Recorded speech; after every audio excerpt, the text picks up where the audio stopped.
Hello dear students, welcome back to organised knowledge channel. और आज की जो वीडियो है बच्चों, उसमें हम डिस्कस करेंगे worksheet number 9 4 class 8th social science की ये वर्कशीट है जो आपके लिए 18 अगस्त 2021 के लिए शेड्यूल की गई है।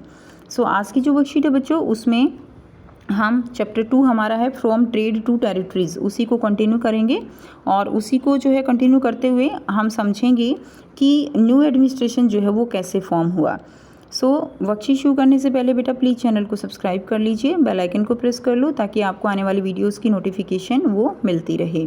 तो बच्चों, हमने प्रीवियस वर्कशीट्स में देखा कि किस तरह जो ब्रिटिश कंपनी थी वो केवल ट्रेड के नज़रिए से इंडिया आई थी, लेकिन धीरे धीरे अपनी नीतियों के चलते और हमारे जो रियासतें थी उनके अंदर कुछ कमियों के चलते वो हमारे मालिक बन बैठे। ठीक है, ये सारी जो है प्रोसीजर जो भी था ये हम देख चुके हैं। अब हम समझेंगे कि न्यू एडमिनिस्ट्रेशन जो है वो फॉर्म होने लगा, यानी अब अंग्रेज़ जो है वो क्या करने लगे, इंडिया को अपने तरीके से चलाने की पूरी जो है वो कोशिश करने लगे कि जैसा हम चाहें वैसा ही अब यहाँ पर हो।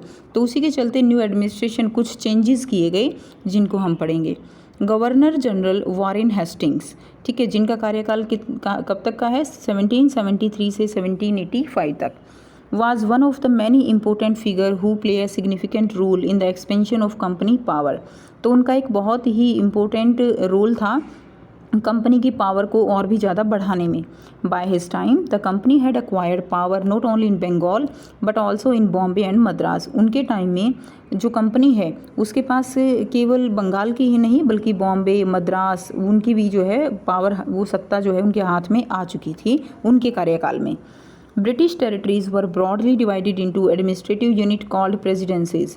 तो जो ब्रिटिश टेरिटरीज हैं, जितना भी उनका एरिया था, उनको 3 जो है आप कह सकते हो कि एडमिनिस्ट्रेटिव यूनिट में बांटा गया था, यानी जहाँ से वो सारा कार्य था उसकी देखरेख करते थे। तो उनको क्या कहा जाता था, उनको प्रेसिडेंसीज कहा जाता था। जैसे ऑफिस बना दिए जाते हैं ना अलग अलग कि यहाँ से काम होगा, तो वो उन्होंने उनको क्या नाम दिया, प्रेसिडेंसीज का नाम दिया। देयर वर 3 प्रेसिडेंसीज, कौन कौन सी थी 3, बंगाल, एक प्रेसिडेंसी बंगाल, दूसरी मद्रास, ठीक है चेन्नई, और तीसरी थी मुंबई यानी जो है Bombay. Each was ruled by a governor, और हर एक प्रेसिडेंसी का क्या होता था, एक जो है जो प्रेसिडेंसी है उसका क्या था, एक गवर्नर था। And the supreme head of the administrative was the governor general, और जो सुप्रीम हेड होता था उसको बोलते थे गवर्नर जनरल। जैसे कि वॉरेन हेस्टिंग्स वो इन तीनों प्रेसिडेंसीज के ऊपर क्या थे, गवर्नर जनरल थे। यानी पहले तो प्रेसिडेंसी का एक गवर्नर हो गया, जैसे 3 प्रेसिडेंसी थी तो 3 गवर्नर हो गए, फिर तीनों गवर्नर का ऊपर एक जो है कौन थे, गवर्नर जनरल थे। जैसे कि उस समय कौन थे, वॉरेन हेस्टिंग्स थे। अब देखिए, Warren Hastings introduced several administrative reform, notably in the sphere of justice। तो वॉरेन हेस्टिंग्स ने बहुत सारे एडमिनिस्ट्रेटिव जो है रिफॉर्म किए, और मेनली जो रिफॉर्म था उनका वो था जस्टिस के फील्ड में। उन्होंने बहुत तरह के कानून जो है वो कानून व्यवस्था को सुधारने का प्रयास किया। From 1772 a new system of justice was establish. तो 1772 से एक नया जो सिस्टम था वो एस्टेब्लिश किया गया। Each district was to have 2 court, ठीक है, हर एक डिस्ट्रिक्ट के अंदर 2 कोर्ट होंगे। एक क्रिमिनल कोर्ट होगा और जिसको फौजदारी अदालत कहा गया, और दूसरा होगा सिविल कोर्ट जिसको दीवानी अदालत कहा गया। क्लियर है, यानी एक में तो क्रिमिनल जो है उसके मुद्दे आएंगे और दूसरे में ज़मीन जायदाद से जुड़े हुए मुद्दे आएंगे सिविल कोर्ट दीवानी अदालत में। अब देखिए, maulvis and Hindu pandit interpreted Indian laws for the European district collector who presided over civil court. ठीक है, तो जो मौलवी थे और हिंदू पंडित थे वो इंडियन जो लॉज थी उनको एक्सप्लेन करते थे। The criminal code was still under है काजी एंड मुफ्ती, और जो क्रिमिनल कोड थे वो किसके अंडर थे, काजी और जो मुफ्ती हैं उनके अंडर थे। टू ब्रिंग अबाउट यूनिफॉर्मिटी, अब देखिए सब जगह रूल अलग अलग थे, तो जो ब्रिटिश थे उन्होंने यूनिफॉर्मिटी लाने के लिए कि एक ही तरह के रूल हों, उसके लिए 1775 में 11 पंडित जो है उनकी एक कंपाइल किया, उनकी एक टीम बनाई। वो क्या करेंगे, they compile a digest of Hindu laws. तो वो हिंदू जितने भी लॉज हैं उनको कंपाइल करके और उनको एक यूनिफॉर्मिटी में लेकर आएंगे और हर जगह वही रूल फिल फॉलो किए जाएंगे। NB Halhed translate this digest into English.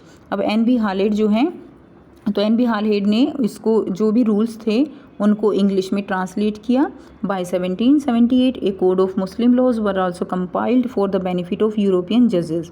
और 1778 में मुस्लिम जो लॉज थे उनको भी कंपाइल कर दिया गया ताकि जो यूरोपियन जजेस थे, अब जज तो यूरोप के ही थे ना, तो यूरोपियन जजों को आसानी रहे इसके लिए 1778 में भी मुस्लिम के जो लॉज थे उनको भी कंपाइल कर दिया गया।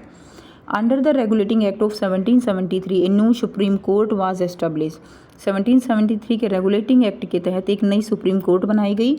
With the court of appeal the सदर निज़ामत अदालत वाज ऑल्सो सेटअप कलकत्ता। ठीक है, तो ये जो है अदालत कहाँ है, ये कलकत्ता में है, सदर निज़ामत अदालत। उसके बाद देखिए क्या हुआ, the principal figure of an Indian district was the collector. अब जो यहाँ पे मेन फिगर है इंडियन डिस्ट्रिक्ट की वो क्या है, वो कलेक्टर है। एज द टाइटल सजेस्ट, जैसा कि उसके नाम से ही पता चल रहा है कलेक्टर यानी कलेक्शन करने वाला, तो उसका मेन जॉब क्या हो गया, उसका मेन काम हो गया to collect the revenue and taxes and maintain law and order in his district with the help of जजेस, पुलिस ऑफिसर्स एंड दरोगास। तो उसका मेन काम यही था कि वो रेवेन्यू कलेक्ट करता था, टैक्स कलेक्ट करता था और पुलिस ऑफिसर और दरोगास की हेल्प से जो है वो क्या करता था, वो जो लॉज हैं, ऑर्डर हैं, उनको मेंटेन करता था। His office, the collectorate, become the new center of power and patronage that steadily replaced previous holders of authority। ठीक है, तो उसका ऑफिस क्या कहलाता था, उसका ऑफिस जो है वो कलेक्ट्रेट कहते थे, कलेक्टर का ऑफिस कलेक्ट्रेट, जो कि न्यू सेंटर बन गया था पावर और पेट्रोनीज का, और जिसने धीरे धीरे जो प्रीवियस होल्डर्स थे, प्रीवियस अथॉरिटी जिनके पास थी, उनको रिप्लेस कर दिया था। यानी अब मेन जो है वो क्या था, कलेक्ट्रेट, कलेक्टर का कलेक्ट्रेट ऑफिस था जहाँ पर सारे टैक्स, रेवेन्यू और जहाँ से जो है लॉ फॉलो होता था। अब देखिए यहाँ पे आपको बहुत ही आसान से 4 जो है क्वेश्चन दिए गए हैं जिनके आंसर हम 1 बाय 1 करेंगे। सो ये बेटा करते हैं इनके आंसर। फर्स्ट क्वेश्चन है, what was the meaning of the presidency which were 3 presidencies. तो प्रेसिडेंसी के नाम आपको बताने हैं और प्रेसिडेंसी जो है वो क्या है। So British territories were broadly divided into administrative unit called presidencies. तो ब्रिटिश जो टेरिटरीज है वो जो है जिस एडमिनिस्ट्रेटिव यूनिट में डिवाइड की गई थी उनको हम प्रेसिडेंसीज कहते हैं। There were 3 presidencies, Bengal, Madras and Bombay. 3 presidencies के नाम ये हैं। दूसरा क्वेश्चन देखिए, हु वाज वॉरेन हेस्टिंग्स। तो बच्चों वॉरेन हेस्टिंग्स कौन थे, गवर्नर जनरल थे ना। What was his role in the expansion of company power. तो कंपनी पावर में उनका रोल बताना है। So Warren Hastings was the first Governor General. He had acquired power not only in Bengal but also in Bombay and Madras। ठीक है, तो उन्होंने केवल बंगाल में ही नहीं बल्कि बॉम्बे, मद्रास में भी जो है अपनी पावर को अक्वायर कर लिया इनके टाइम में। किसने, ब्रिटिश ने। नेक्स्ट देखिए क्वेश्चन नंबर 3 है, which major reform were introduced by Warren Hastings in the sphere of justice. तो वॉरेन हेस्टिंग्स जो है उन्होंने जस्टिस के फील्ड में कौन कौन से रिफॉर्म, उनके मेजर रिफॉर्म थे, क्या क्या उन्होंने सुधार किए।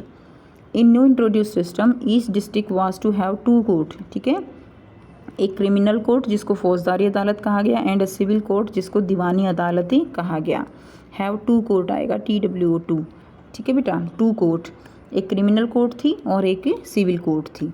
नेक्स्ट देखिए क्वेश्चन नंबर 4 हो जाएगा, what was the job of the collector. Collector की जॉब क्या थी, यानी कलेक्टर का क्या काम था।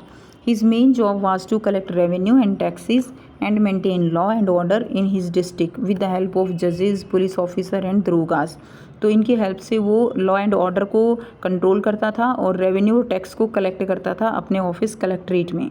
तो ये थी बच्चों आपकी आज की SST की वर्कशीट बच्चों, जिसमें हमने समझा कि वॉरेन हेस्टिंग्स ने किस तरह से जो ब्रिटिश पावर थी उसको एक तरह से फैलाने का काम किया, एक्सपेंड करने का काम किया। तो अगर आपको वीडियो अच्छी लगी तो लाइक कर दीजिए, शेयर कर दीजिए और चैनल को सब्सक्राइब कर दीजिए। So thanks for watching students, मिलते हैं नेक्स्ट वीडियो में नेक्स्ट वर्कशीट के साथ। Take care.